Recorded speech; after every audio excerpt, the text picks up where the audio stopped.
তো হাই সকলকে, এটা ছিল দশমীর দিন। তো দশমীর দিন গঙ্গার ধারে গিয়েছিলাম, গঙ্গার ধারে বিসর্জন দেখতে গিয়েছিলাম। তো ঠাকুর আসছিল, তো এখানে একটুখানি দাঁড়িয়েছিলাম।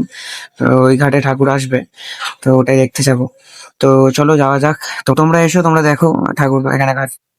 এটা হচ্ছে মাসির বাড়ির পাড়ার ঠাকুর। তো থিম হয়েছিল ঠাকুরটা, একটা খুব সুন্দর লাগছে দেখো। তো তোমাদেরকে গঙ্গার ঘাটটা দেখাই, বিসর্জনটা দেয়া হবে। আমি দাঁড়িয়েছিলাম ওই জন্য, দেখবো বলে বিসর্জন। তো দেখো গঙ্গাটা কত সুন্দর লাগছে রাত্রে।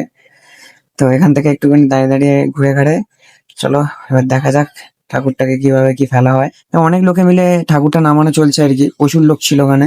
তখন বাজে হচ্ছে মোটামুটি 1টা থেকে 1:30 বাজতে যায় তখন।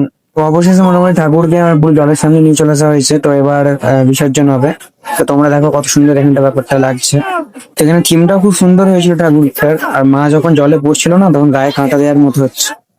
আবারও সে একটা বছরের অপেক্ষা। তো দেখো তোমরা এখানটা কত সুন্দর লাগছে।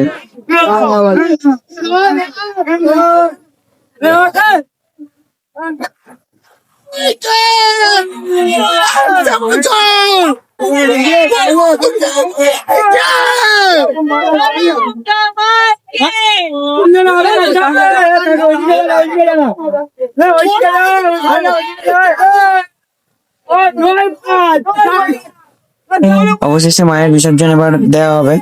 তো মায়ের বিসর্জন হয়ে গেল। তো আবারও একটা বছরের অপেক্ষা, 365টা দিন। তো সকলকে